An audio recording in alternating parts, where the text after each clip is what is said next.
Good morning, everyone. And I extend that good morning to those of you who are joining us on the YouTube channel. If you might notice, there is a chat window to the right, and you will be able to put comments and questions in there, especially when we come up to our Q&A portion of the Preaching Perspectives.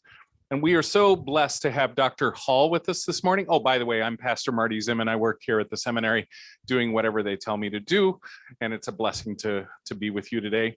And it is a blessing to have Dr. Crystal Hall with us this morning from her place in Philadelphia. I'll let her explain why she's being with us virtually. It's a very exciting tale. I think she was what you were writing in alpaca or something. Yeah, but we'll talk more about that. Dr. Hall has taught at United Lutheran Seminary since 2018 and co-directs the Guatemala Immersion Semester program. Her research and teaching address God's call into right relationship with the human other and with earth. Her research focuses on the Pauline corpus, apocalyptic literature, poverty and wealth, and ecological and liberationist hermeneutics. Her methodological commitments include empire criticism and feminist theory. Her teaching privileges voices that are historically excluded from the classroom and the church, thanks be to God. She is a frequent member in the congregational and synodical settings on women's leadership, LGBTQIA+ inclusion, and immigration. Before coming to ULS, Dr. Hall worked as a community organizer and political educator with organizations advocating for human rights, environmental justice, and ending poverty. She served on staff with the Poverty Initiative, which is now called the Cairo Center for Religious Rights and Social Justice, United Workers, and the Sierra Club. Dr. Hall is a lay leader in the Evangelical Lutheran Church in America. She resides in Philadelphia and enjoys hiking and bringing friends together around a meal. So it is a blessing to see you this morning, albeit on one of those squares that we've been looking at for the past 2 years. And I am looking forward to hearing that which you have to share with us about Pentecost and the 800 Sundays that follow that. So take it away. Well, good morning, everyone, and thank you, Dr. Zimman, for the kind introduction. I am so grateful to be with you, even though it is virtually. It was, I like to say that I tried to wrestle an alpaca to the ground or tried to ride it, but unfortunately, I don't have a better story. I actually broke my foot getting up off the couch. So rolled my foot, and that is why I am joining you remotely today. And so want to thank especially Don Redman and the IT department for making it possible for me to join you remotely. So I would love to be with you in person, but I am grateful to be able to join you in this way. And thank you for your patience in that. So Dr. Yoon and I have prepared this event together for you, and I'd like to thank especially Dr. Marty Zimman for the invitation to be with you today. So we decided, as we were talking together about how we were going to do this work with you today, we decided that we were going to play to our strengths. So I am a biblical exegete. Dr. Yoon is a theological ethicist. And so I am going to, in this morning's session, if you will, till the exegetical ground so that Dr. Yoon will then reap the ethical harvest in the afternoon. That is our plan.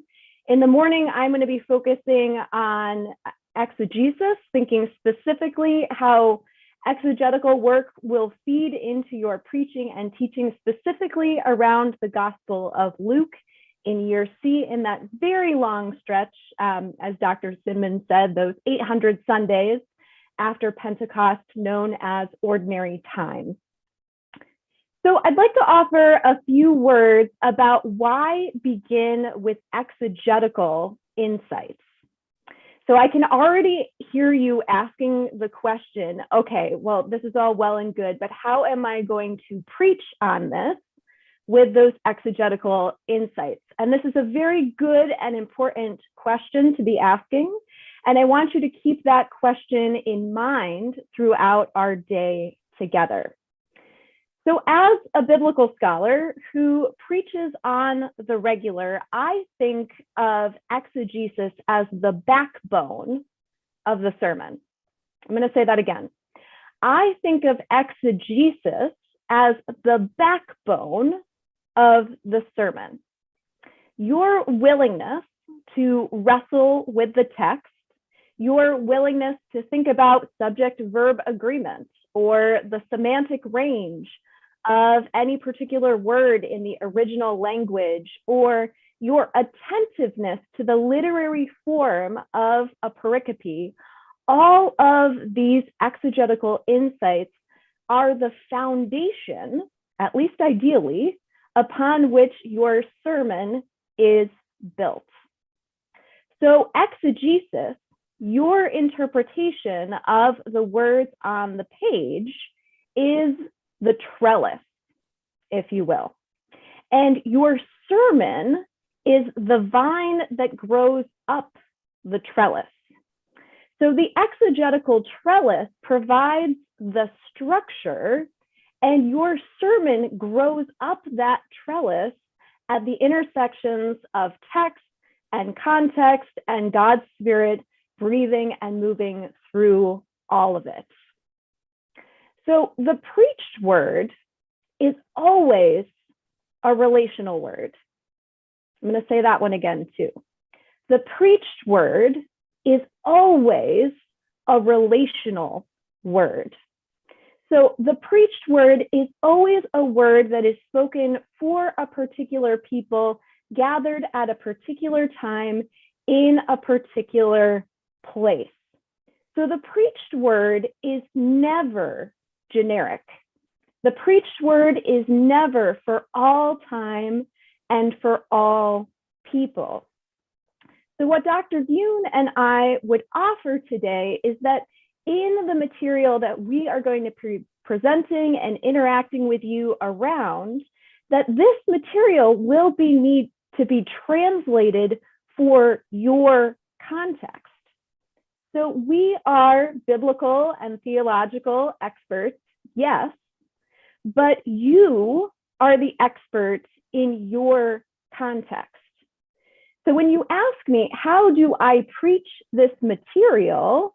You're asking me to translate it for your people. And here's the thing. I love your people, but I don't know your people the way that you know your people. So what I'd invite you to take from today as we do this learning together is that as you encounter this material, that you're constantly filtering it through the lens of how do I use this material? How do I translate this material specifically for my people in their time and in their place and based on what they need to hear? So how are you going to do that work of comforting the afflicted and afflicting the comforted, specifically within your context? So I know that as called and ordained ministers, as leaders in the church and the world, and as alums of United Lutheran Seminary and current students, I know that you are up for this challenge of doing this translation work. And I look forward to working with you around this material today. So before I share my screen again, I just want to provide a brief overview of where we are headed for this morning's session. So I'm going to alternate between interaction and content. And so because we are in a hybrid setting, this is going to look a little bit different. So there are folks in the room and there are folks joining on YouTube. And so I'm going to be inviting the folks that are gathered in the room to gather together at various points in small groups. And I'd be inviting the folks that are joining on YouTube to be interacting in the chat with each other and with Dr. Zimman, who's going to be serving as our moderator. So we will take a break at about 10 minutes before the hour. So at about 10:50 for about 10 minutes. And then we'll get going again at 11. So, and when we do that, there'll be plenty of time in that second hour for Q&A toward the end. So that just gives you a little bit of a roadmap for where we are headed. I always covenant with my students that I will never go for more than 50 minutes at a time. And so I will also make that covenant with you that we will never go for more than 50 minutes, max an hour at a time. So I am going to share my screen with you again. All right. So the first thing that I want to do, because we are focusing on Pentecost and that time after Pentecost, ordinary time, those 800 Sundays, year C, which is the year that we're in following the Revised Common Lectionary, focuses almost exclusively on the Gospel of Luke. So each of the canonical Gospels, they have their own unique characteristics, and Luke is no exception. So the first thing that I would invite you to do is to respond to the question, what's unique about Luke? And so we can see we've already got a first response here, which is that there is much that is unique about Luke. And so the way that you can interact with this is that you'll go to poll everywhere, poll EV, so POLLEV.com/Crystal Hall, that's me, 660. So that address is poll EV, so POLLEV.com/Crystal Hall, CRYSTALHALL 660. That's one way that you can interact. Or you can text Crystal Hall, CRYSTALHALL 660 to 37607 to respond. So here's our question. What's unique about Luke? So we'll give this a few moments to populate here.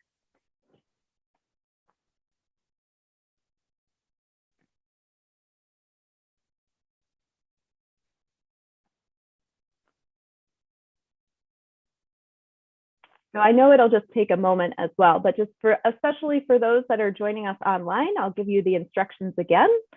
So you'll go to poll EV, so POLLEV.com/CRYSTAL Hall, HALL 660, and you can respond there. Or alternatively, you can text Crystal Hall, so CRYSTALHALL 660 to the number 37607 to include your contributions to the question or your responses to the question, what's unique about Luke?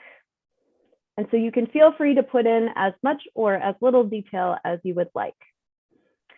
So as folks are responding here, we've got some words about story, which is great.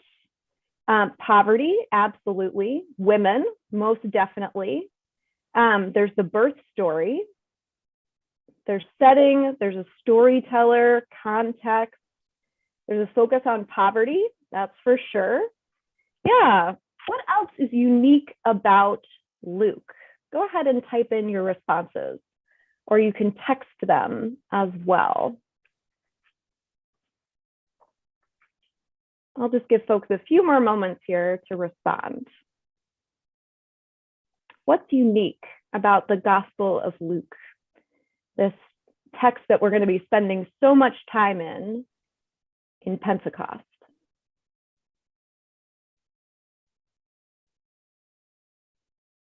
All right, we've got a few more responses here. Reversal, yes, that's an interesting one.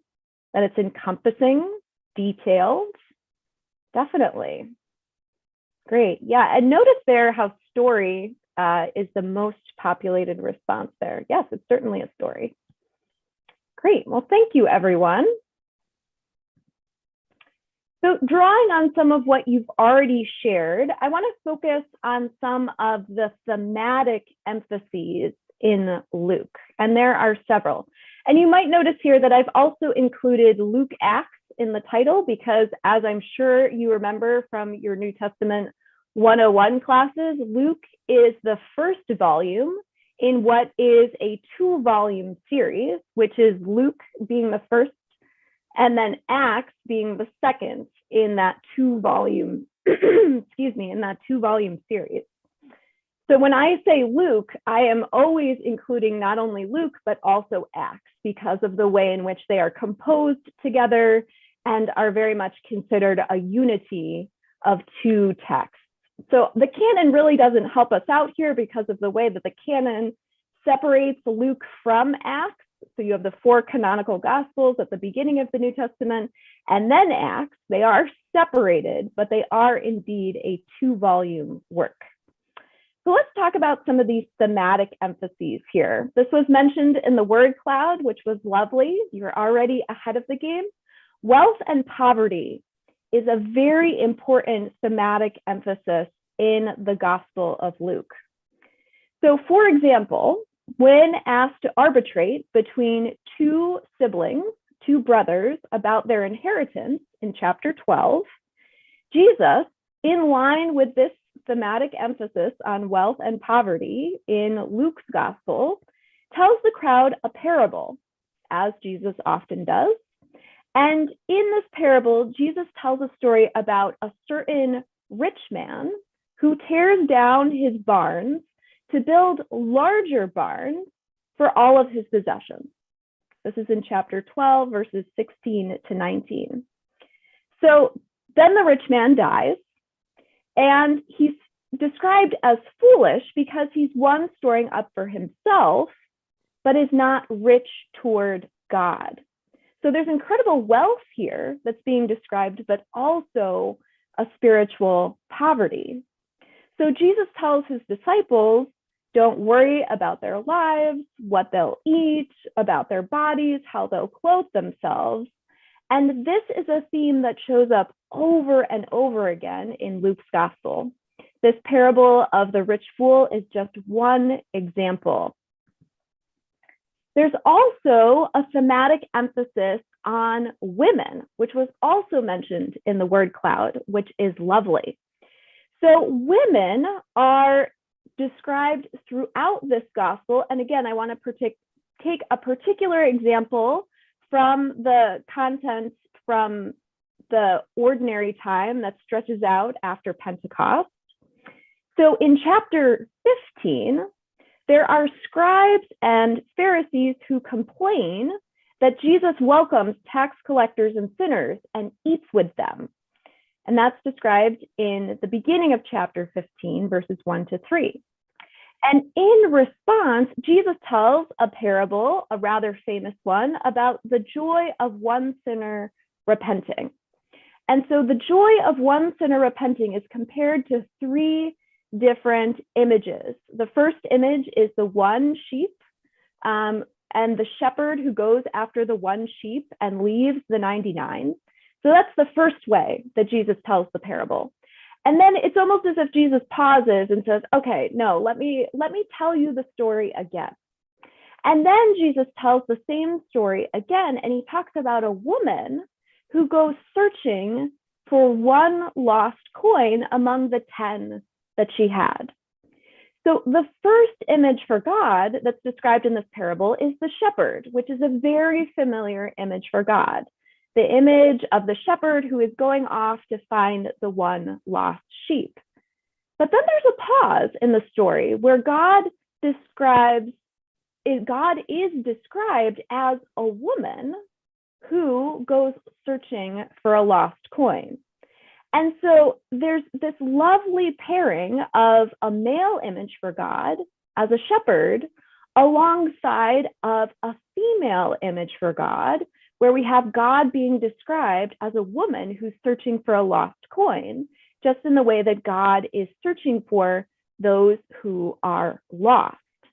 So there's certainly an emphasis on women throughout this gospel. For example, in chapter 8, women are explicitly described not only as Jesus's disciples, several of them are named, but there's also a description of them serving as Jesus's patrons, so that these women are financially providing out of their wealth for Jesus and his disciples as well.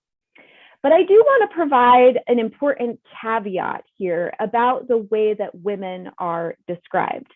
So there is a somewhat ambiguous representation of women in that there are more women who are represented in this gospel than in any of the other canonical gospels, but they do function in fairly traditional gender roles in that they are portrayed as wives and as mothers. And they are also, unfortunately, typically silent throughout the text.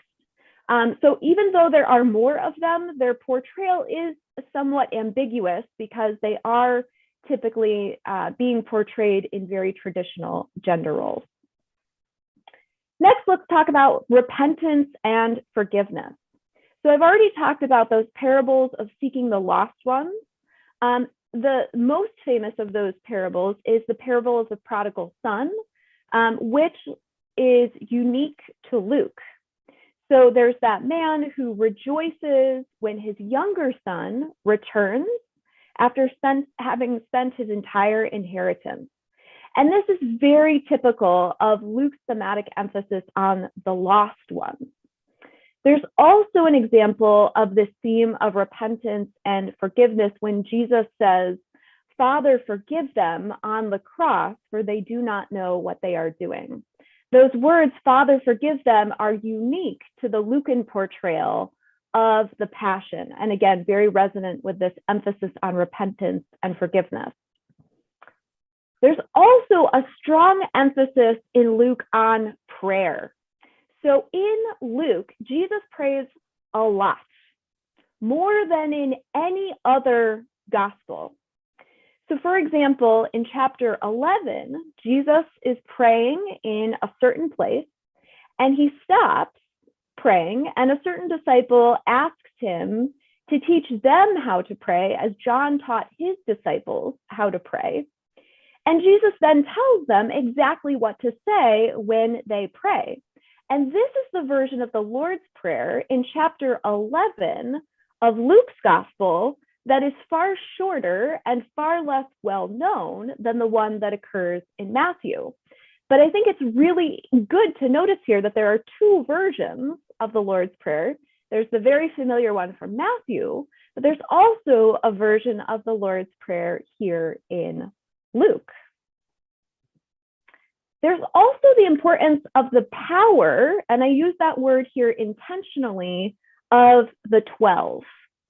So I really want you to pay attention as you prepare your sermons from week to week on what the disciples are doing throughout Luke's gospel.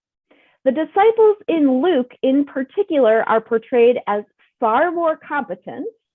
They are far more powerful, they do more miracles, and they just do a heck of a lot more right than in the other canonical gospels. The reason for this in particular is because there is an anticipation of the role that the disciples will play as leaders of the early church in Acts. So remember, Luke Acts is a 2-volume set. The gospel is the first volume, Acts is the second. And so because the disciples play such a prominent role in Acts as the earliest leaders of the church, they are also simultaneously portrayed as more competent in this gospel in particular. So just to provide one example here, in the Passion narrative, Jesus finds the disciples having fallen asleep because of their grief, specifically, when he goes off to pray by himself in the Garden of Gethsemane. So they don't fall asleep just because they're tired or just because they don't know what they're doing or because they don't know what's happening.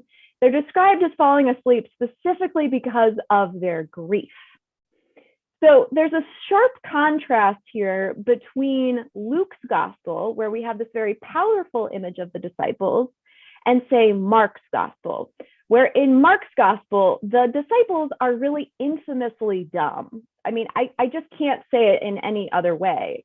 In Mark's gospel, the disciples are portrayed as just, they never get it. They never really understand what's happening. And there's a very different portrayal of the disciples, especially the 12, in Luke. A few more words here. So inclusion and universalism are also an important theme in Luke. So Luke is the most inclusive and universal of all of the canonical gospels. I think this is a really important point for preaching. So while Matthew writes about a child of David and a Messiah that is particular to Judaism, Luke is portraying a different idea here about a child of humanity and a universal savior of humankind. So for example, in the birth narrative, an angel appears to the shepherds and announces good joy to all people.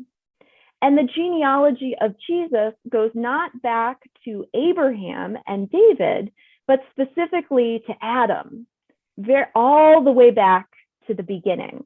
And so there's much more emphasis not only on the Jewish people, but how the Jewish people are related then to all people. But then there's also finally here a tension between that emphasis on inclusion and universalism with the particularities of Jerusalem. So there's this tension with this ecumenical focus where there's a return over and over again, specifically to the Jerusalem temple. So the infancy narrative begins in Jerusalem, is centered around Jerusalem. And then there's the mission to Galilee and the long trip back to Jerusalem, which we'll talk about more in a moment. And then the gospel ends again in Jerusalem. So it begins in Jerusalem, it journeys toward Jerusalem, and then ends in Jerusalem as well. And so there's this important emphasis on Jerusalem itself within this gospel. So keeping in mind the 2-volume set of Luke Acts, there is this return again and again to Jerusalem in Acts as well. But what distinguishes Acts, though, is that it doesn't end in Jerusalem, it ends in Rome. And so the whole arc narrative of the 2-volume set is starting with and returning again and again to Jerusalem, but the ultimate geographic movement is actually toward Rome. So beginning with the capital of Judaism and ultimately ending in the capital of the entire known world. All right, so let's shift gears a little bit and talk about the structure of Luke. And so I want to talk about the structure of Luke because this is going to be really important for anchoring where you are in that long stretch after Pentecost. We're going to be in a particular time and place in the literary structure of Luke in all of those gospel readings after Pentecost. So Luke follows the same 3-part structure as Mark. It's using Mark as a source. And so that 3-part structure begins in Galilee after the infancy narrative. And then there's the long way to Jerusalem. And then there's the passion narrative itself in Jerusalem. So I want you to focus here on these 3 major sections, which are very characteristic of the synoptics. So remember that both Luke and Matthew are using Mark as a source. So Jesus's ministry begins in Galilee, which is focused on in chapters 3 through 9. And then there's the long journey to Jerusalem in chapters 9 to 18. And then there's the arrival in Jerusalem itself in chapters 19 to 24. Notice, however, that Luke is also doing some editing and adding to Mark's gospel. So in Galilee, notice that there's what's called the lesser insertion. And so this is Q material plus S, which I'll call special Lucan material. So remember, again, I hope this is all percolating from New Testament 101. Q material is that material that is unique to Luke and Matthew, but is not in common with Mark. So Q material is that theoretical saying source, which is material that's in Luke and Matthew, but not in Mark. It still has not been discovered, so it is indeed at this point still theoretical. So there's a number of passages that are added from Mark's material in what's called that lesser insertion in the ministry in Galilee. Then also notice on the way to Jerusalem, there's additional material called the greater insertion. So the lesser insertion in Galilee, there's the greater insertion on the way to Jerusalem. So all of this material is special Lucan material for the most part, as well as a little bit of Q. So notice how much material in this section is unique to Luke. So we have the parable of the Good Samaritan, the story of Mary and Martha, the Lord's Prayer, which is Q material, but is specific here in Luke. You also have those parables of the lost sheep, the lost coin, the lost son, the story of Zacchaeus. This is all material that is unique to Luke. So you might be asking, all right, so all of this structure of Luke is nice, but where are we and why does it matter? So let's look at some of those pericopes for the time after Pentecost. So starting after Holy Trinity Sunday with proper 7 or 12, depending on how you're numbering it, starts with Luke chapter 8, verses 26 to 39. This is on June 19th. So this is the story of the Gerasene demoniac. And it's placed in that movement from Galilee. Remember that first section of the Gospel of Luke focuses on the ministry in Galilee. But here in proper 7, in Luke chapter 8, with the Gerasene demoniac, Jesus is actually leaving Galilee momentarily and then returning to Galilee after the interaction with the Gerasene demoniac. But this is in that material that is specific to the Galilee ministry. And here's where I really want you to pay attention. This is what's going to be really framing the next several Sundays. So in proper 8, on June 26th, you have Luke chapter 9, verses 51 to 61. And I'm just going to read a little bit of the beginning of the passage just so you can get it in your ears. So this is Luke chapter 9, beginning at verse 51. When the days drew near for him to be taken up, being Jesus, Jesus set his face to Jerusalem. Hear that again. Jesus set his face toward Jerusalem. And he sent messengers ahead of them. On their way, they entered a village of the Samaritans to make ready for him, but they did not receive him. Why did they not receive him? Because his face was set toward Jerusalem. So right at the beginning, after the story of the Gerasene demoniac, right at the beginning of ordinary time, there is already this shift that is happening in the story back toward Jerusalem. So there's already been with Pentecost, this celebration in Jerusalem of the birth of the church. We have this little digression into the region outside of Galilee with the Gerasene demoniac, a return to Galilee, and then right here at the beginning of ordinary time, Jesus has already set his face toward Jerusalem. So then basically from proper 9 through proper 26, we have this semi-continuous reading of all of these pericopes from Luke's gospel that are all centered around the journey where Jesus has already set his face toward Jerusalem. So just take a look for a second at the outline diagram here again, the literary structure of Luke. So Luke has a very long journey toward Jerusalem. It's chapter 9 all the way to chapter 18. And all of the material, or almost all of the material in ordinary time, focuses on that section of Luke, which includes the journey where Jesus has already set his face toward Jerusalem.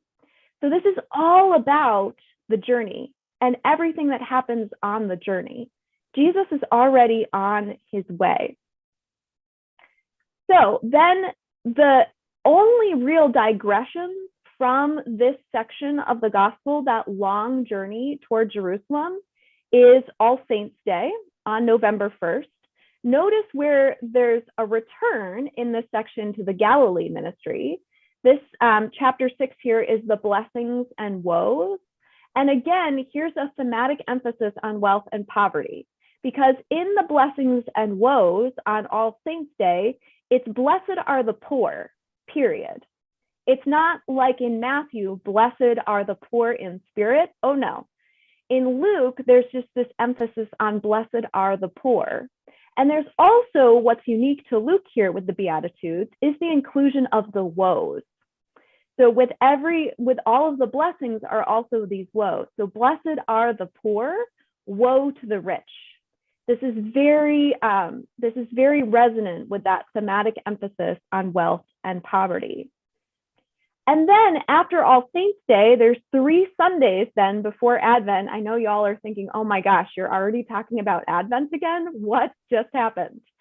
So in those Sundays after All Saints' Day, the thematic emphasis here shifts to stories that are happening in and around Jerusalem that are already a part of and anticipating that time in Jerusalem before the Passion narrative.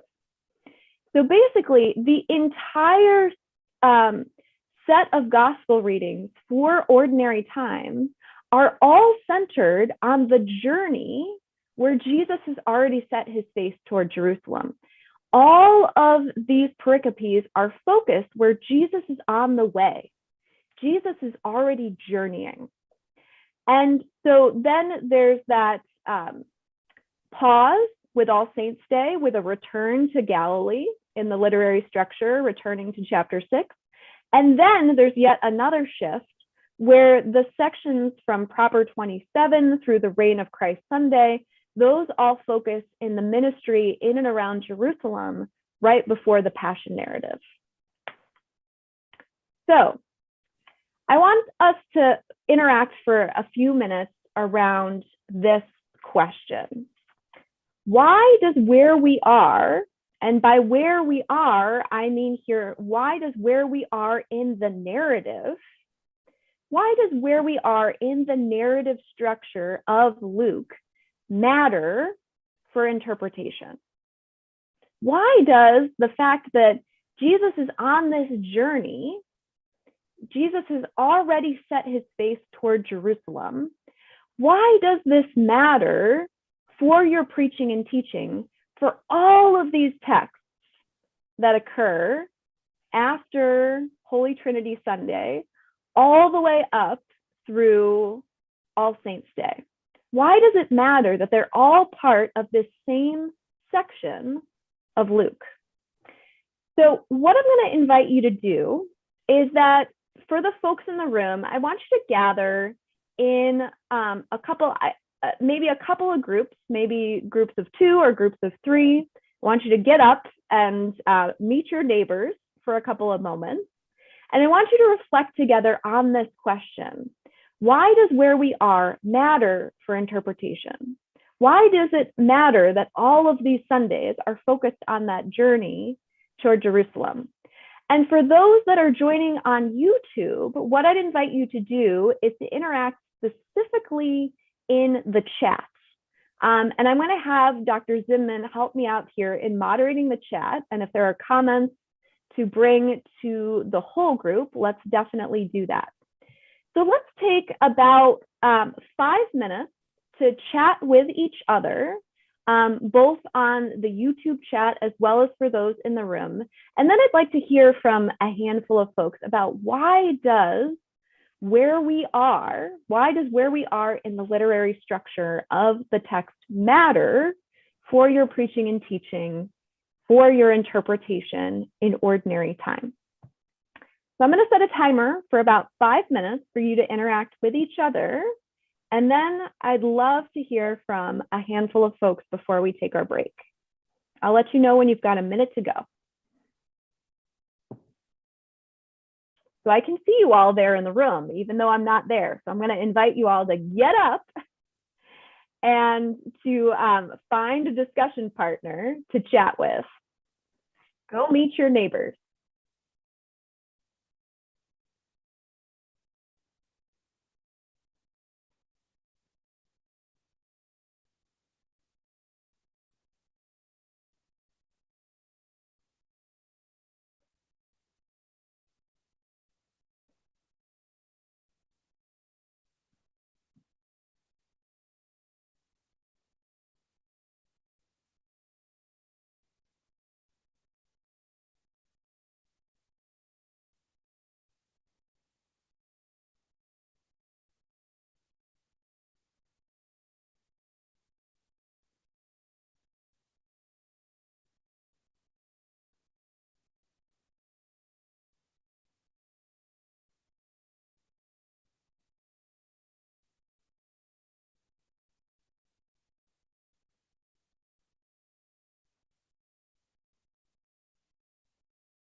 Okay, take about another minute or so to wrap up your conversation.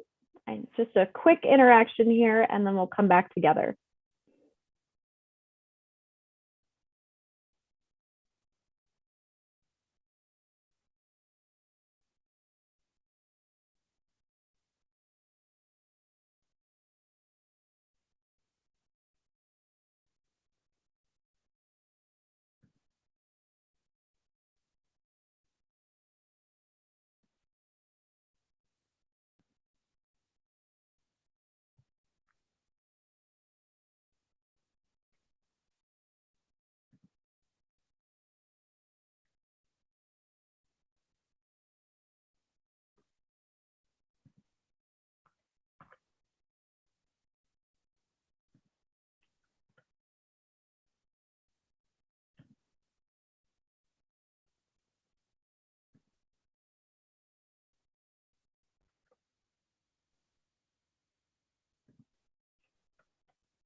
Okay, so I'm going to ask Dr. Zimman to help us out here, to include those that are joining us from YouTube.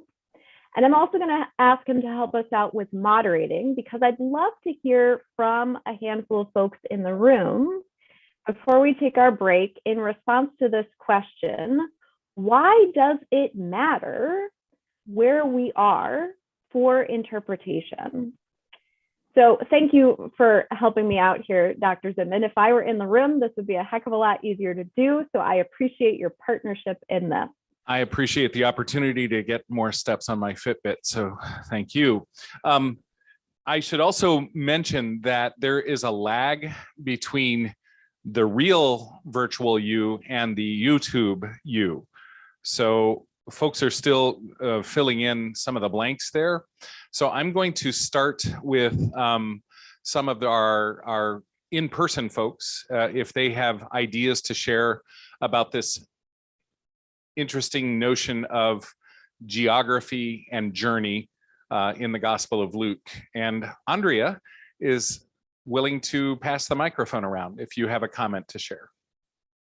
She'll just throw it to you. Let's hear from a handful of folks in the room, and then we'll hear from a handful of folks on YouTube. Thank you.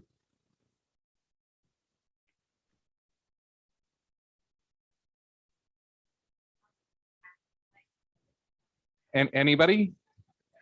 Oh, here we are. I'll work this side of the room and you can, yeah.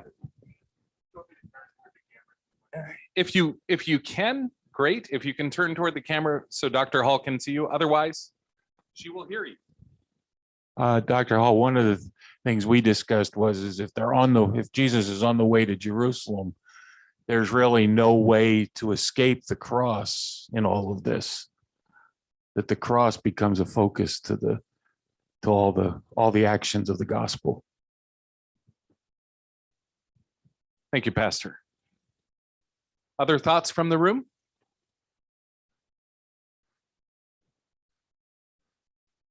Dr. Hall, did you know that we work at a Quaker institution and we're in the midst of a meeting?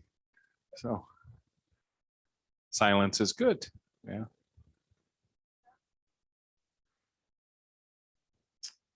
Deacon Shell Huth has a word. I'm not going to ask her to stand up and turn around because you know who she is. So. And I'm in a sling, and so it's a little more difficult to move around. Dr. Linda Bell and I were chatting, and one of the things I think about is multiple intelligences, how people receive information and learn. And so for linear thinkers, to be able to have that kind of progression helps deepen their grasp of where the text is going and what the text is calling them into. And then also those who are visual learners to be able to think map wise and visualize a map can help deepen their spaces.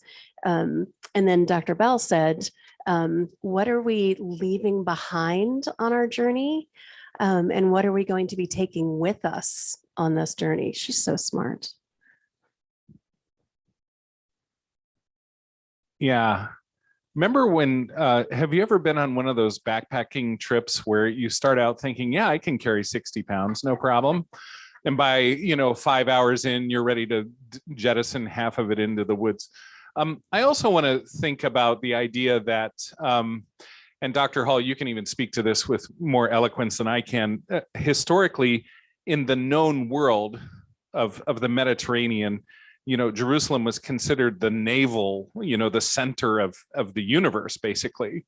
In fact, in the Church of the Resurrection or the Church of the Holy Sepulchre, there's this little tiny, it almost looks like a bird bath in the main basilica of the Greek Orthodox part of the church that is called the Catholicon. It's considered to be the center of the universe.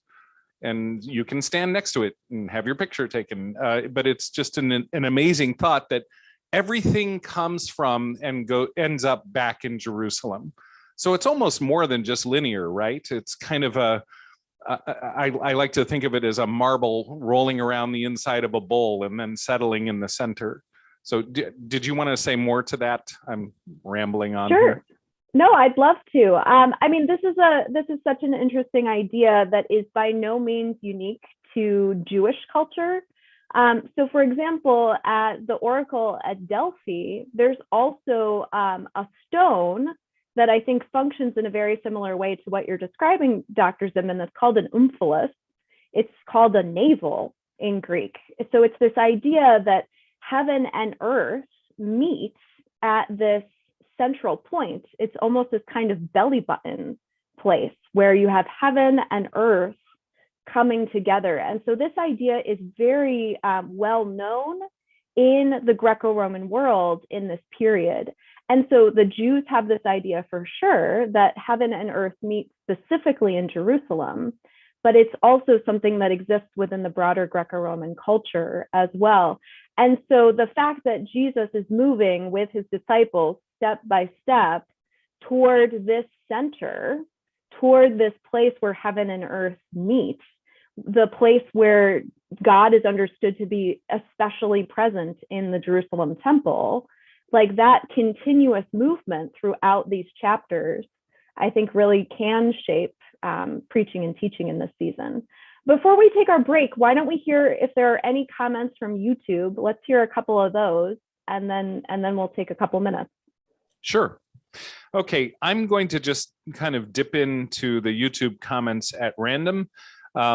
Pastor Farrow shares with us, it's helpful to know where you have been and what you are going through, very similar to the more moments before, during, and after the proclamation, "We have seen the Lord," which I think he's actually referencing the Emmaus Road journey, right? That notion that you set out from Jerusalem, you gain a traveling companion, you don't know who that person is, but in that wonderful moment of the breaking of the bread, suddenly you realize you've had an encounter with the risen Christ. And so it is with us, I think, from time to time. Carolyn Schenk shares that Jesus knew what his mission was, and the fact that he was focused on that mission throughout so much of his ministry helps us to find our focus and stick to our ministry. Oh, your mouth to God's ears. Yeah. And Diane Day shares with us, I associate ordinary time with growth and learning to be a disciple. It seems interesting that Jesus does a lot of teaching about what it means to be a disciple as he is heading toward Jerusalem. Alan Ferguson says the journey to Jerusalem is a progression or a process from what was, the known, to what will be, the unknown, or the next times. And Karen Larson also adds, Pastor Karen Larson says, we need to know that the events of the Passion are not arbitrary, but part of God's greater salvific plan. And let's see, let me scroll down just a little bit.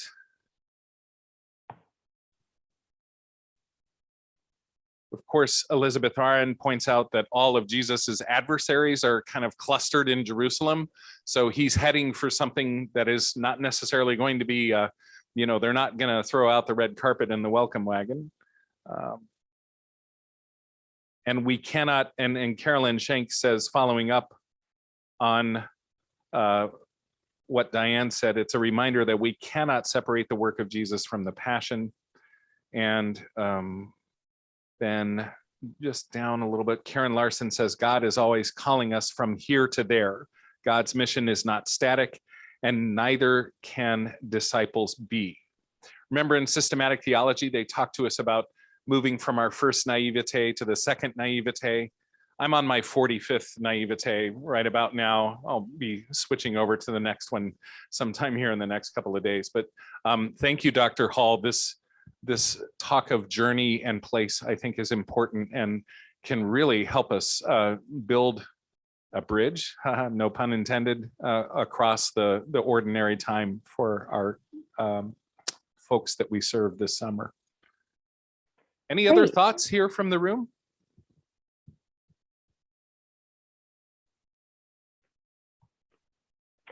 So what I would suggest now, because I know there's a little bit. I'm sorry, Dr. Hall.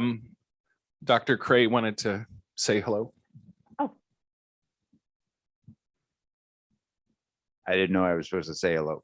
But my reading of Luke is that Luke is really showing a kind of human Jesus.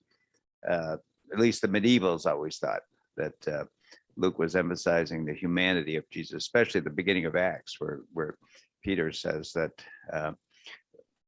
they killed a good man, and God raised him up. But so in a human prophetic sense, as somebody already said, his adversaries were going to be in Jerusalem. In a prophetic sense, he's aiming, towards that city as a prophet. Dr. Hall? Perfect. Thank you. So I do want to give folks a couple of minutes to stretch and move around, whether you're joining on YouTube or whether you're in the room. So let's reconvene. Let's take 5 minutes and we'll come back together at 11 and we'll go from there. Thank you.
Okay, so why don't we reconvene?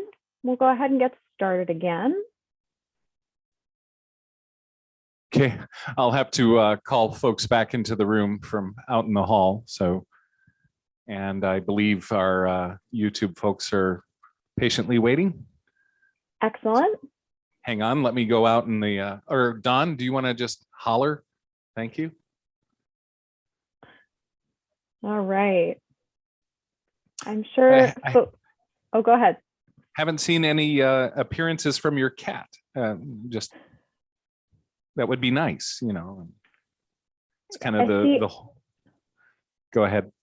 She's very much curled up on the couch and napping. So, which never happens during these presentations. So there you go. Okay. Okay. Folks are making their way back into the room now, as you can see. Slowly but surely.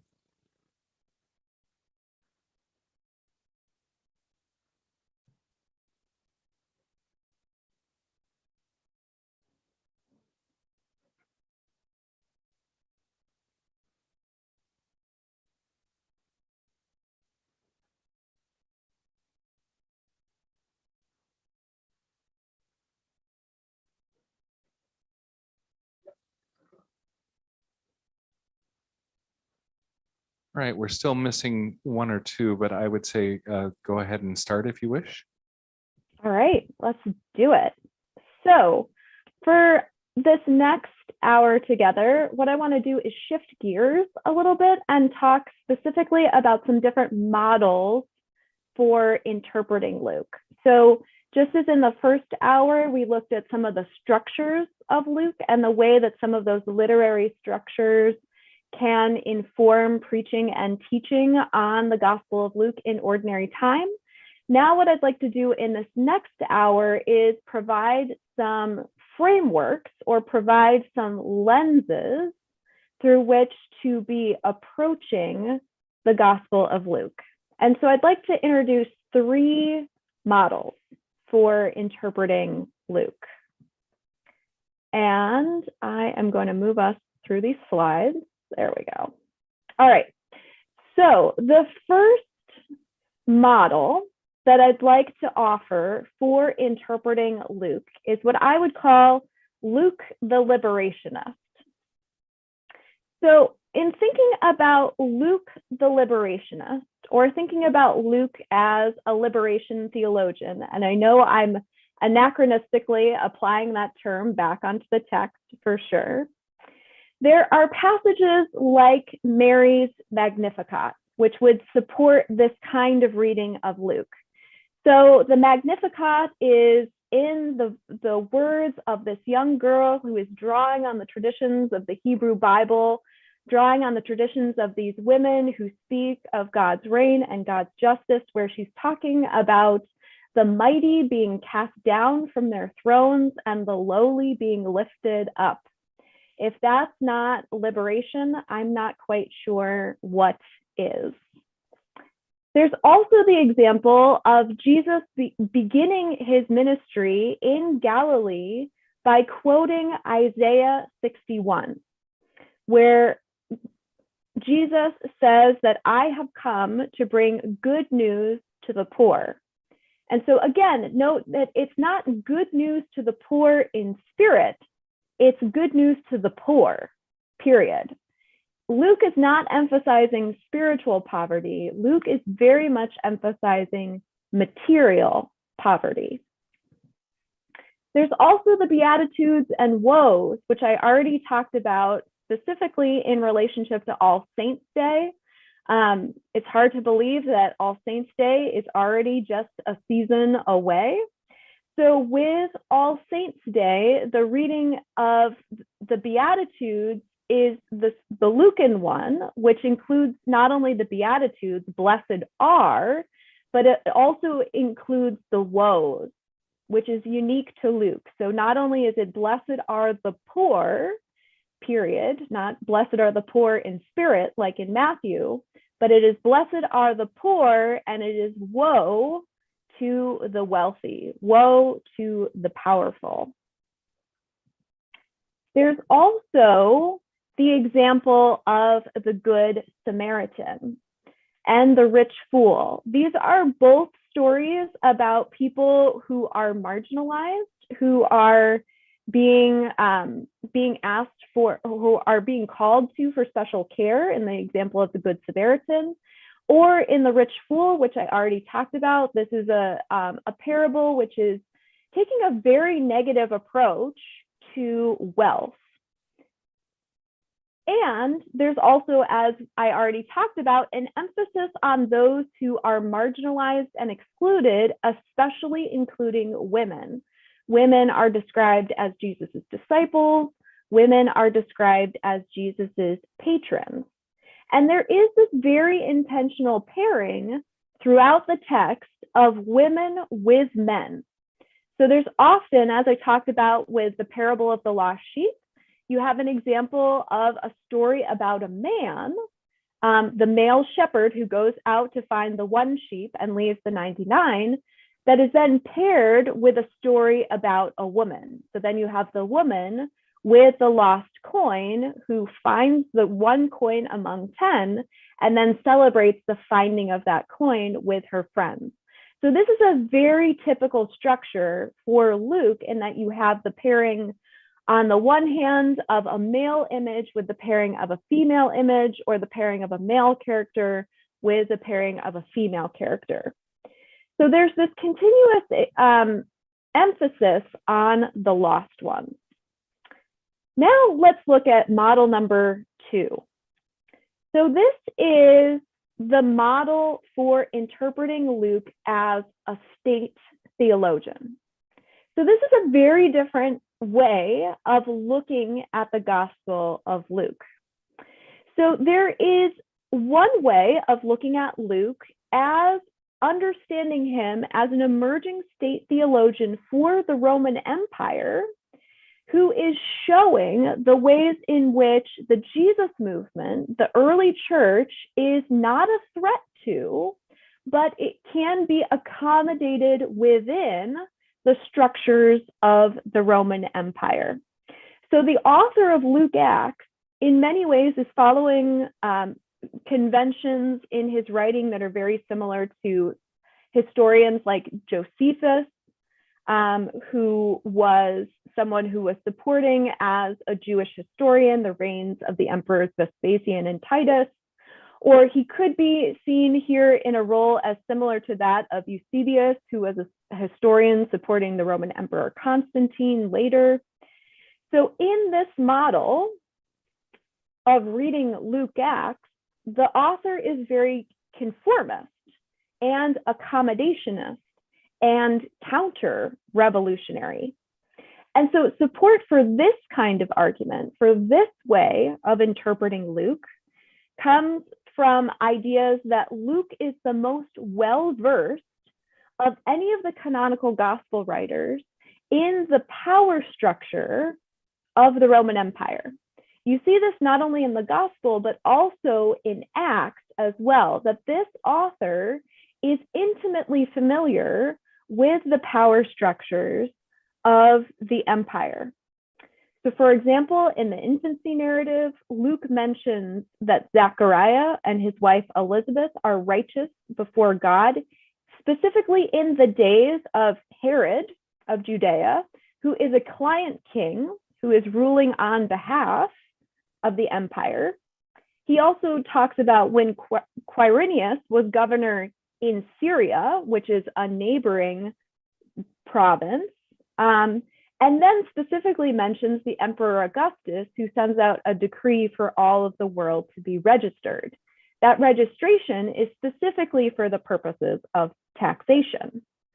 And then in chapter 3, John's ministry in the wilderness begins with the listing of 7 different rulers, including the Emperor Tiberius, the governor Pontius Pilate, the tetrarchs, who are those client kings, Herod, Philip, and Lysanias, as well as the Jewish high priests, which are also then part of the ruling elite. So these are all ways in which there's clear evidence for the power structure of the Roman Empire, the Passion narrative as well is very careful in omitting Roman abuses of power. So I think it's very important to emphasize Jesus is executed on a Roman cross. That is certainly still at the center of this gospel. However, the author of Luke Acts often is going out of his way to show or to absolve the ways in which Rome plays a part in this. So, for example, Pilate declares Jesus innocent and attempts to have him released not once, not twice, but 3 times. And so there are some very interesting ways in which this author is really trying to negotiate the power structures and almost to absolve these power structures as a way of showing the people in authority that the Jesus movement, the early church, is not a threat to the reigning powers that be. So this is model number 2, Luke the state theologian. So notice how Luke the state theologian is a very different portrait than Luke the liberationist. So now I'll give you model number 3. So this is Luke as the pious church historian. So here's a third way of looking at Luke. So evidence for this model of Luke is that we've already talked about this. Jesus prays a lot. Jesus prays more in Luke Acts than in any other canonical gospel. There's also that strong theme of repentance and forgiveness of sins. So, for example, as we already talked about, Jesus asks for those who are crucifying him for God to forgive them. And the men who are crucified with Jesus admit their guilt and wrongdoing as they're being executed. The disciples are being portrayed as representative of the coming church order. And so there's this strong emphasis on the continuity of the 12 from the end of the gospel. You have Judas who falls off, but then you have immediately the replacement of Judas in the beginning of Acts. And so there's this strong emphasis on the continuity of the 12 from Luke to Acts. And as I talked about, the disciples are described far more favorably and are portrayed far more competently than in any other canonical gospel. So here we have 3 very different portraits of who Luke is. So Luke could easily be portrayed as someone who is concerned with liberation, who is concerned with the marginalized, with the outcasts, with the lost ones, with the others, with all those sinners and tax collectors and women, all these people who get pushed to the margins. That's one model. There's also Luke, the emerging state theologian, Luke, who is trying to show that the church is copacetic with the empire, that the early Jesus movement is familiar with the power structures of the empire, is in no way a threat to those power structures, and is moving within them, and is not in any way going to hinder or threaten those power structures. And then here we have this third model of Luke, the pious church historian, with this emphasis on prayer and repentance and forgiveness and the power of the 12, and the way that the 12 will become the foundation of the early church. So for our next piece, I have a question for you, again, about which of these 3 models might fit best. And so you can see here that our owl friend is helping us out by inquisitively looking and perhaps asking the question. I want to say up front that there is no right or wrong. So some of these texts may lend themselves more to one lens than the other. but there's not a one-to-one correspondence between any one pericope and any one particular model of looking at Luke's gospel. So I've provided for you 3 examples. So there's one, the first one is proper 9, or 14, again, depending on how you count. This is for July 3rd, and this is the story of the appointing of the 70.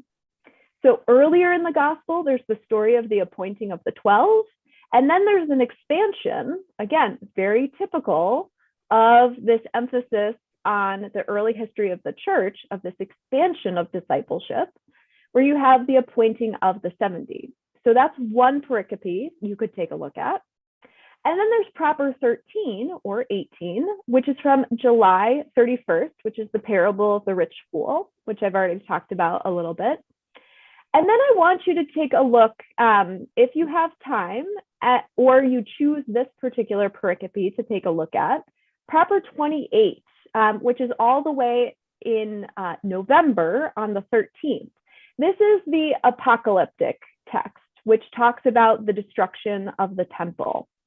So this is in Luke 21. So remember, this is in that 3rd section, which focuses in Jerusalem, versus the first 2, which are in the journey to Jerusalem.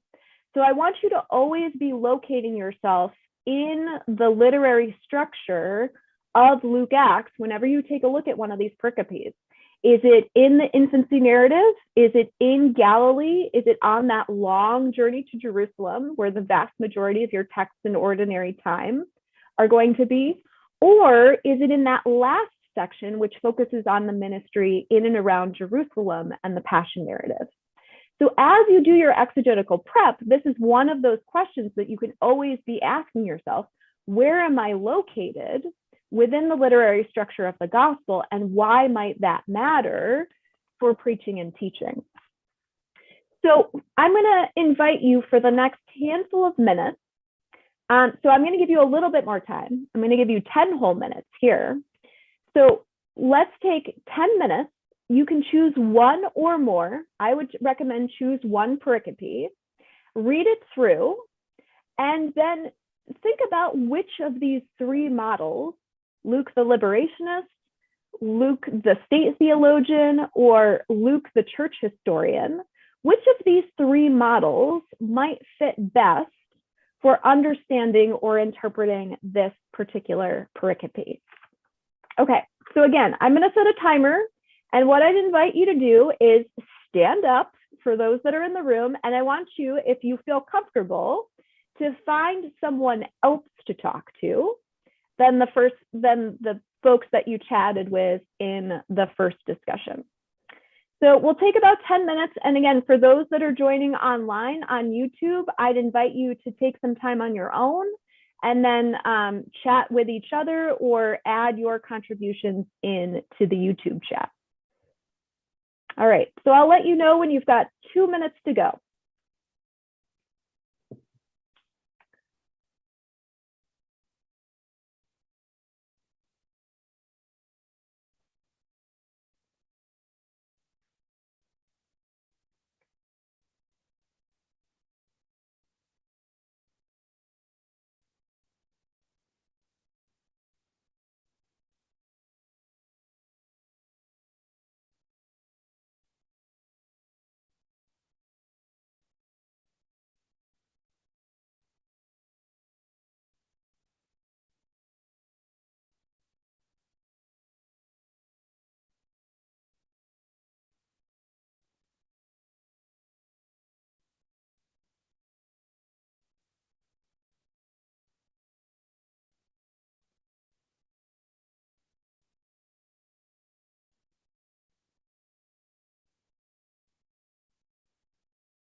All right, I'm giving you a 2-minute warning.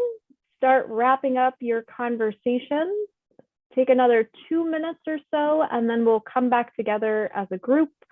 And I'll ask Dr. Zinman to help me moderate again a little bit.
Okay, so I have the distinct joy and pleasure of trying to get folks to go back to their seats from a distance.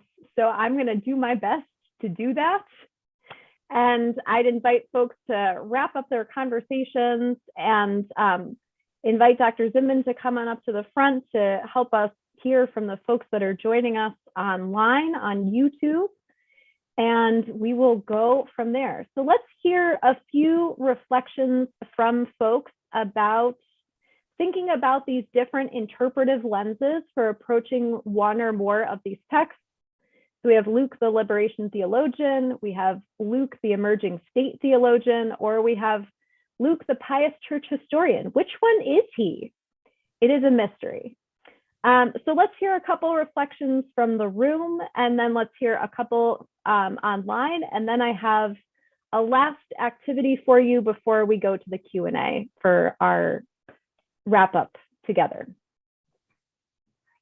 Chad, here we go. You can look at the camera there if you wish. All right.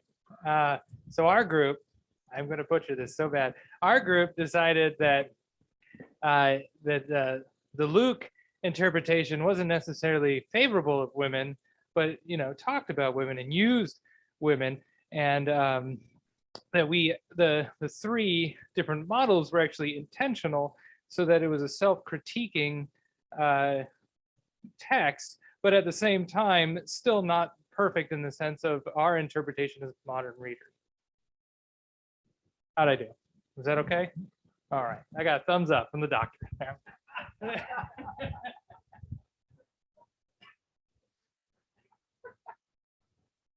Other thoughts from folks in the room? Dr. Bell, do you wish to speak to? No? Okay. I want to hear from Dr. Bell. Okay. I think you're being put on the spot. Here, let me bring you the microphone.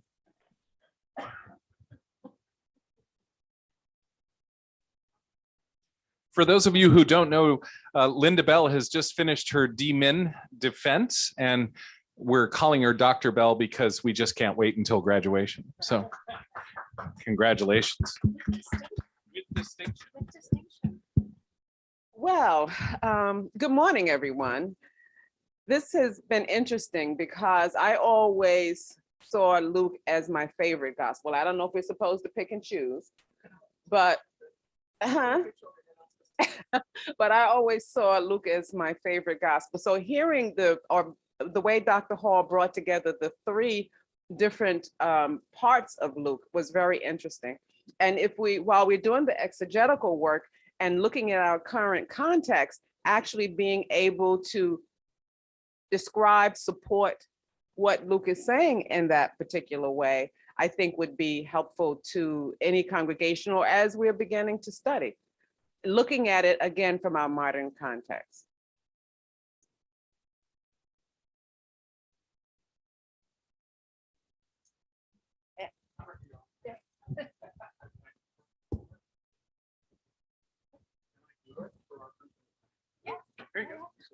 Richard Eckert. We were meeting here in the back, and we were dealing with the passage about the temple, and actually struggling with the image of Luke, the advocate for the Empire of Rome. That's not the word you use, but that seemed like a really eye-opening, shocking reality, and hard to swallow in a way. Luke as because many of the descriptions in Luke don't sound like the empire at all. So that was just a really stunning one. So we read the falling of the temple as and the coming of the kingdom liberation. Thank you. Hope I got that right. Others?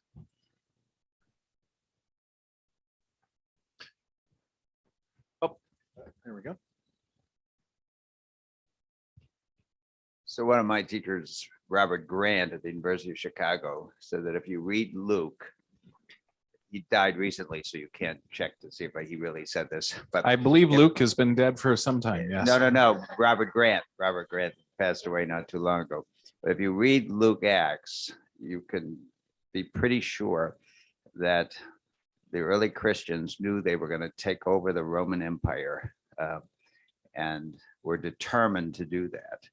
So the tensions, in the three models that you presented, Dr. Hall, are there that the empire, at least hopefully, would look different than what the empire was at the beginning.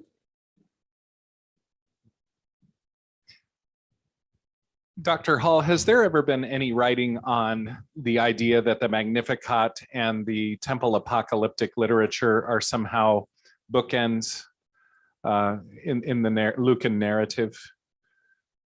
I'm just making stuff up on the fly here, but I'm just curious if you've ever encountered something like that. Yeah, that's a really interesting comparison. The thematic parallel between the two of them would be the upending of the structures that exist, a turning over, or a really kind of a topsy-turvy, up is down, down is up kind of theme, which is certainly characteristic of both texts, where on the one hand, you have the Magnificat saying, cast the mighty down from their thrones and lift up the lowly. And in the temple apocalypse, you have the same idea of not a stone being left on stone, but that all things will be new or changed. And that change is going to be difficult and scary and uncomfortable as it happens. So there certainly is that thematic parallel between the two of them. I'm not familiar with writing on that, but that doesn't mean it doesn't exist. And I'd be curious if folks want to take that one and run with it. Can we hear from some folks on YouTube? Sure, I can share some of the comments that folks have written. It's kind of an interesting progression of thought, so bear with me as I share.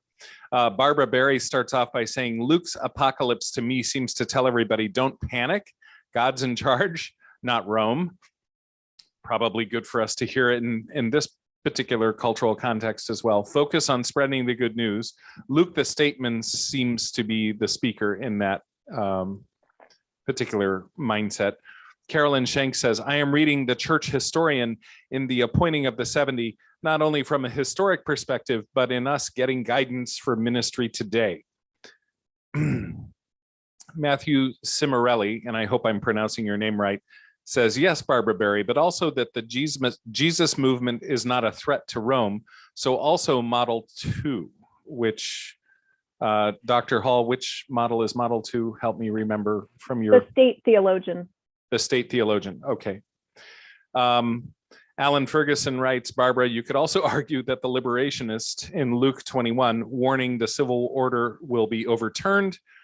Matthew Cimarelli replies, model 3 fits well with proper 9. The church continues to bring the word of God's expansive love and inclusive nature into the world. And Carolyn Shank shares, I feel as though we are still sent out into the midst of wolves. As a leader, there is comfort in realizing that if there are people who won't listen, we can move to focus on those who will. And then Pastor Dion books. Just wanted to point out, yay, Dr. Linda Bell. So, so anyway, yay. To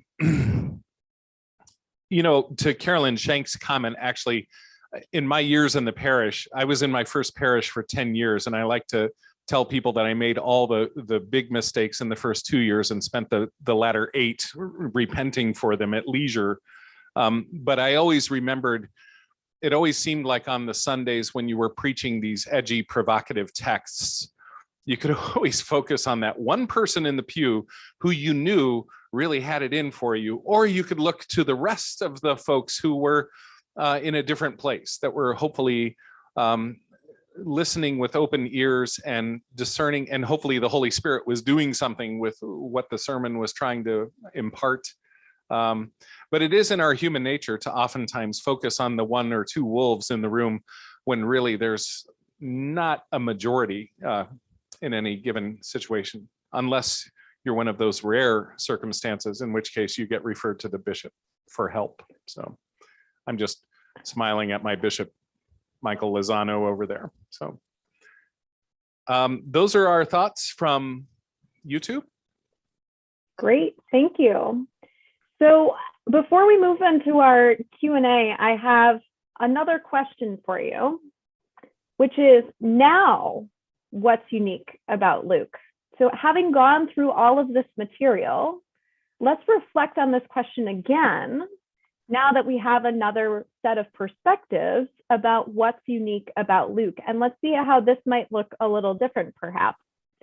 So same instructions here.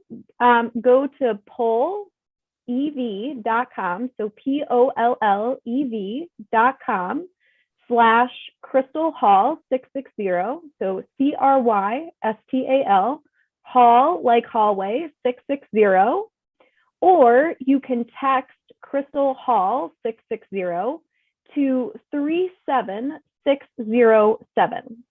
So you have 2 options for how to respond to this question. Having just covered some of this material, now what's unique about Luke? So I'll give you those instructions again. You go to pollev, so POLLEV.com/Crystal Hall 660, so CRYSTAL, Hall like hallway 660, and you can respond to the question there, or you can text the number 37607, text Crystal Hall, CRYSTAL 660, to the number 37607, and you can add in your responses to the question, now what's unique about Luke? So we'll give this a few moments to populate here. So as folks are typing in, we've got, liberation there shows up as a big word. So that's certainly interesting.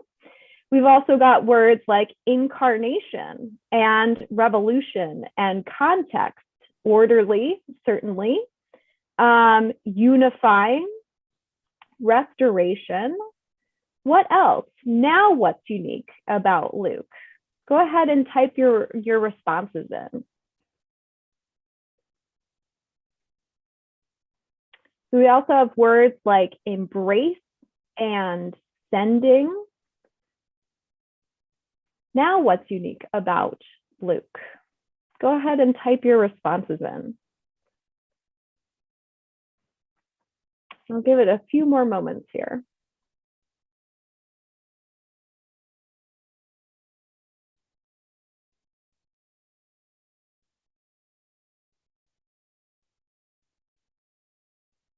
Synoptic, sure. Definitely one of the synoptic gospels, the role of songs. Yeah, that's not something we talked about because we didn't really focus on the infancy narratives, but I almost like to compare Luke to a Broadway musical in that, like, especially in the first part of Luke, you have all of these people who are spontaneously breaking out into song. You have Mary's Magnificat, you have Simeon and Anna, and oh my gosh, there's so many songs. Context, yes, that's certainly showing up as an important one here. It's comprehensive, certainly. One of the, I think, important things to keep in mind about how comprehensive or just frankly, how much real estate Luke Acts takes up in the New Testament is that fully a third of the New Testament in terms of content is the book of Luke Acts. So Luke and Acts in and of themselves make up a full third of the New Testament. So it's quite a bit of text that Luke Acts includes. Let's see, what else do we have here? We have the journey. Yep, that certainly makes sense. Embrace, the state. Yes. Grace. Yes. Very Lutheran theme. I love that. Let's see. Momentum. Certainly. Reversal. Yes. Reversal is a really important theme here. Sure. Reign. Revolution. Certainly. Great. All right. Well, I'll let this continue to populate here. And before we wrap up at noon, we've got a good chunk of time here. I wanted to leave a full 15, 20 minutes for questions and answers. So if there are questions that people have either on YouTube or in the room, let's certainly take those. And we'll go until about noon because I know that folks have about an hour for lunch. So we'll have a hard stop at noon. But I'll take as many questions as we can between now and then. So we can start in the room or start on YouTube, which I will leave that up to Dr. Zinman. Well, Andre and I will cover the room. And like I said, there's a 20-second lag for YouTube. So they probably won't start asking their questions just yet. So we'll give the folks in the room here the first dibs.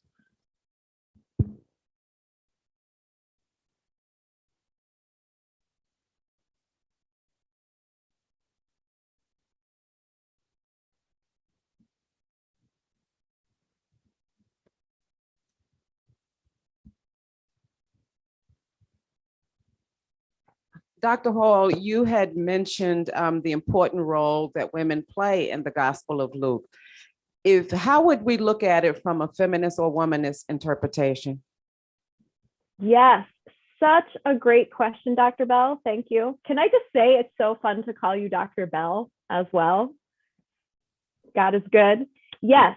So from a feminist and womanist perspective, I want to say that there is a spectrum of interpretations, or there's a spectrum of views among feminists and womanists about this text. Because there are more women in this gospel than there are in any other of the canonical gospels, there is certainly a lot of emphasis that is placed from feminist and womanist biblical interpreters on this text.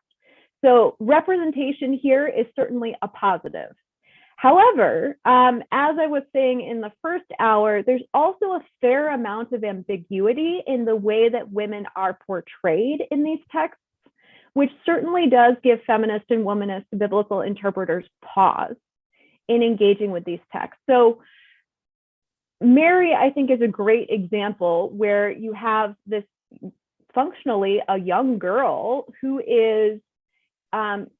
has this incredible song of praise, but then is largely silent for the rest of the text, and is not necessarily here being portrayed as a prophet, but is being portrayed as someone who has a particular role to play, but not in a traditional prophetic sense.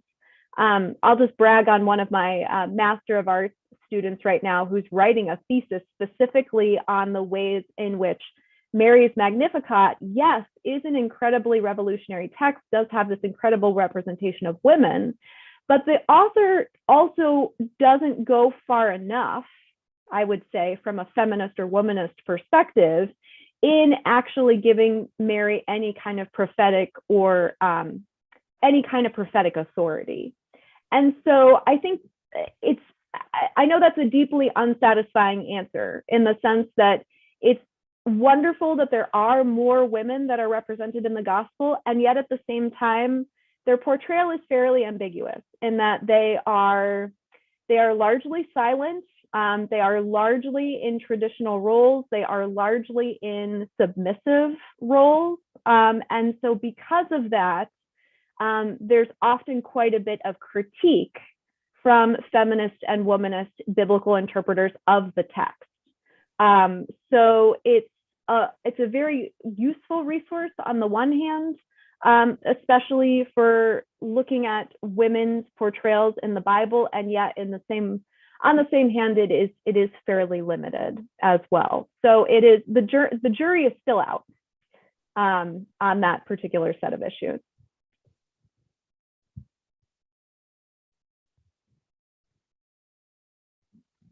I do have a question from online. I forgot to turn on my light there. Matthew Cimarelli has written, would you identify one interpretive model as more easily fitting with the preaching task from a specifically Lutheran perspective? Ooh, that's such a great question. Thank you for that. My answer would be context, context, context. Because I don't know your particular people. And so in your context, like Luke the Liberationist might be the most life-giving read of any particular pericope. It's certainly where I would be aligned theologically, but like your people might not be ready yet for Luke the Liberationist. Or at the same time, it might be helpful to look at, for example, Luke the state theologian, and look at the ways in which Luke is probably in an early 2nd century context where the early church is starting to experience more and more systematic persecution. You've just had the Bar Kokhba revolts are on the horizon. Like, this is a period after the Jewish war, so this is all post 70, where effectively the Jewish nation has been wiped off the face of the earth by the Roman Empire. People have been sent into slavery by the thousands. People have been killed by the thousands. This is a very difficult context for the early church, because at this point, there still is really no distinction being made by those in power between the Jesus movement on the one hand and the Jewish people on the other hand. Everyone in this period is still functionally being perceived as Jewish. Everyone is still operating within largely Jewish frameworks and Jewish matrices, even in the early 2nd century. So looking at the ways in which Luke, the state theologian, is trying to accommodate and make safe and preserve the Jesus movement for the next generation may be a helpful way of looking at the text as well. The ways in which this Luke is negotiating and compromising as a way of perhaps preserving the more radical tradition. That is one way of looking at the text. Or Luke the church historian might be a helpful way of looking at the continuity between the earliest church and what we're doing 2,000 years later. So I wouldn't necessarily say, when we say what would be the Lutheran perspective here, like that is always going to be contextual based on your particular people, your community, what they're up against, what they're wrestling with, what are the questions that they're engaging with, because any one of these frames could be the most life-giving in your context on a particular Sunday, depending on the issues that are being engaged on that Sunday. And so, I'm always going to be moving toward a liberationist lens, because that's where my reading of the text would fall. But I also know that sometimes a church isn't ready for that, or a church isn't going to hear that. And so we need to find different models at different moments based on different contexts. Thank you. You showed your hand just a couple of minutes ago when you mentioned Luke being written in a post-Jewish wars context. Could you say a little bit more about that? Because most of us, gray-headed folk, were taught in seminary that that John was the last or the latest of the Gospels to be written in terms of chronology.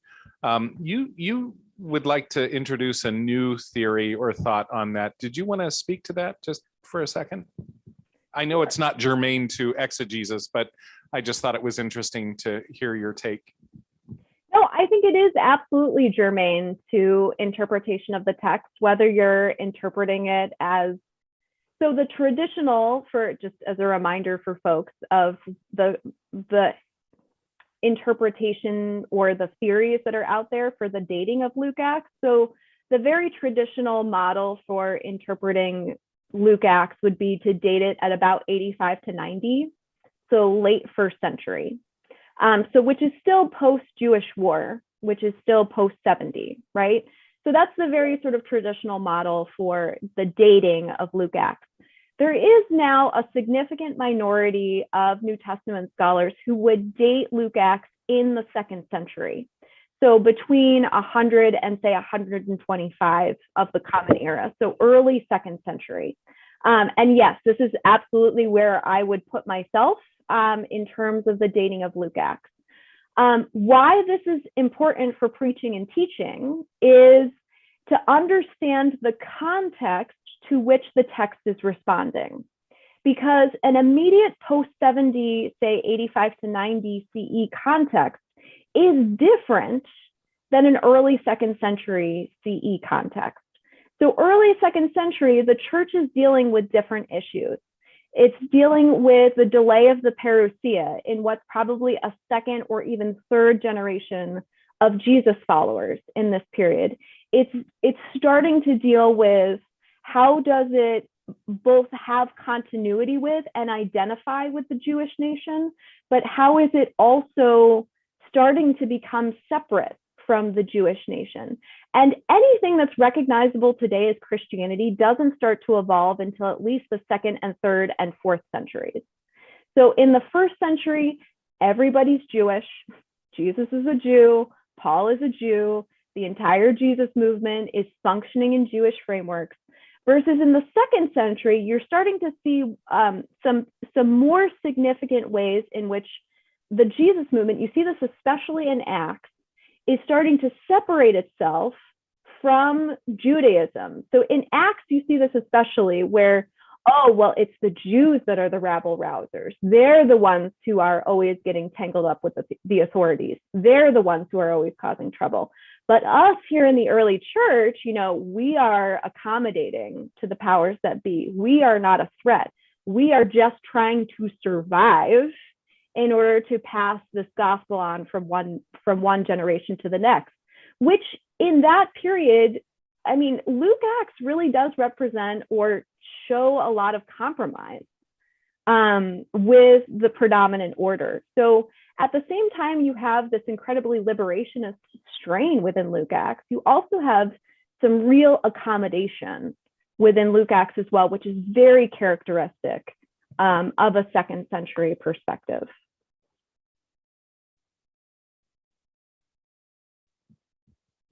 Okay, thank you for that. I thought I saw a hand, maybe. Hang on, I'll give you the microphone here. So I know you probably not liking the microphone. I was just going to ask, in this era of rising knowledge and action of Christian nationalism, do you have any cautionary tales as it relates to what I've never heard before, which is that second aspect of Luke being accommodating to empire? Yeah, I think this is a really excellent and timely question, and thank you for it. One of the difficulties or ambiguities within the New Testament and within the Bible in general is that it does not speak with one voice. I mean, even Luke Acts itself does not speak with one voice. And so I think there are often, especially in a context today, where we're seeing a conflation of Christianity and nationalism through Christian nationalism, which is, in my opinion, a very dangerous trend that really needs to be spoken against, needs to be educated around, needs to be directly engaged with. I mean, this is the sort of thing that we as Christian leaders are being called to speak to in this period. And Luke, in some ways, can be a tremendous theological resource in talking about how to engage with power, how to engage with the powers that be, how to engage with those with whom we disagree, frankly. Luke can be a tremendous resource for that. And at the same time, I don't want to paint Luke Acts with a rosy brush either, in that there are some ways in which Luke Acts is very accommodating. There are some ways in which Luke Acts is very cozy with the power structures. And so we have to hold that in tension with what are much more revolutionary strains within Luke Acts as well. And so if nothing else, I think Luke Acts shows us how to live in the difficulty and ambiguity that is our current reality, while also finding the ways in which to speak against that power or to that power, so as to preach the gospel. So I think it is a deeply fraught text in that it doesn't give us straightforward answers on this question of power. But that doesn't mean that as preachers that you don't speak to that issue, because if you look for Luke the liberation theologian, you will find him. He's there. Maybe we'll take one more. Yeah, I still think he gives Pontius Pilate too much of a lenient treatment, but that's, I'm biased. So here's the bishop. Michael Lozano. I was sitting over here trying to formulate the question, and Dr. Hall, I don't know if this is a question directly related to you to answer, or it is a question that the whole group could answer and support one another. During the break, the comment was made that congregations have not fully recovered attendance-wise for in-person. And we're in a time when we're coming out of COVID and we're struggling to bring folks back into community, physical community. So I guess my question would be, how does this summer of preaching allow for that? And maybe you have some thoughts, but maybe also, the group. And yeah, I'm a bishop, but that only means that I get to preach here and there, and I don't have a context other than a geography. So I leave it up to the group. And we're at the noon hour, so we can drop it there. Perfect. I'll make one comment, and then I invite folks to continue to engage with the bishop's question over lunch, because I think it's a very fruitful and productive one. So in this journey, in ordinary time, Jesus himself is on a journey. And I think as he turns his face toward Jerusalem, he knows that he is headed toward his death, but ultimately he is also headed toward resurrection. At least on some level, he knows that. I mean, maybe he doesn't actually know that, but we're reading the text retrospectively after the fact that resurrection is on the other side of that. And that in this journey that Jesus is taking from Galilee to Jerusalem, he invites us into the journey, that he invites us into this movement from life to death to new life. And in that invitation into that movement, in that invitation to considering what's new, what's next, how are we on the road, how are we on the way, I think Jesus invites us into that movement. And what that movement looks like, I think will be up for the church and God to decide together in discernment. But that it's that movement, it's that journey, it's that question of what do we need to die to in order to live.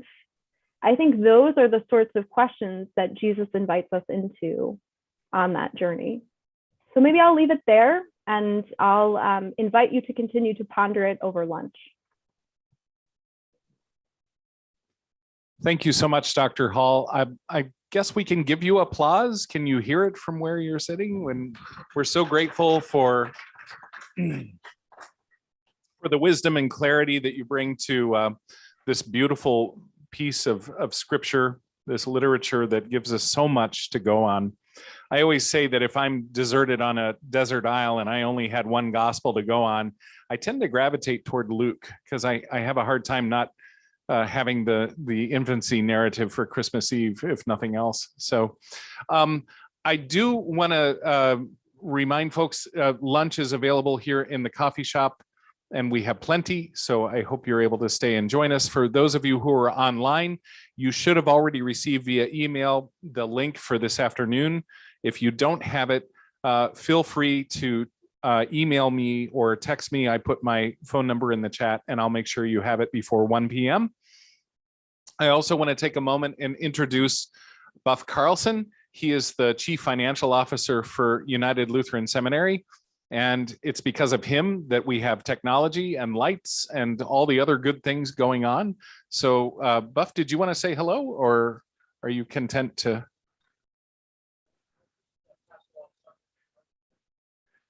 Here, we're going to put you on the microphone. So I'll just echo something that Martin said earlier. I'm not responsible for the lights. I'm just responsible if they don't work, meaning that if the light bill didn't get paid, it's on me. But so far, so good. Look forward to meeting some of you over lunch. Thank you, Buff. And thank you again, Dr. Hall. And I appreciate and Godspeed you in your healing process. And I look forward to seeing you at commencement, hopefully not in a walking boot. Is that the current timeline? Okay, we'll see. We'll see. Maybe we'll just bring you in on a litter, you know, something like that. That would be kind of cool, I think. So anyway, is there one among us who would be willing to bless our lunch and say grace? Thank you, Andrea. You're welcome. The Lord be with you. Let us pray.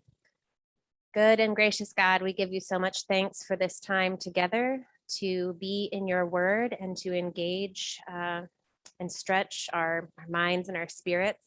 Give us courage for all of the journeys ahead, and be with us and bless this food and the hands that have prepared it. In Jesus' name, amen. Amen. Bon appetit, and we will see those of you who are online back here at 1 p.m. And thanks again, Dr. Hall. Take care. Blessings.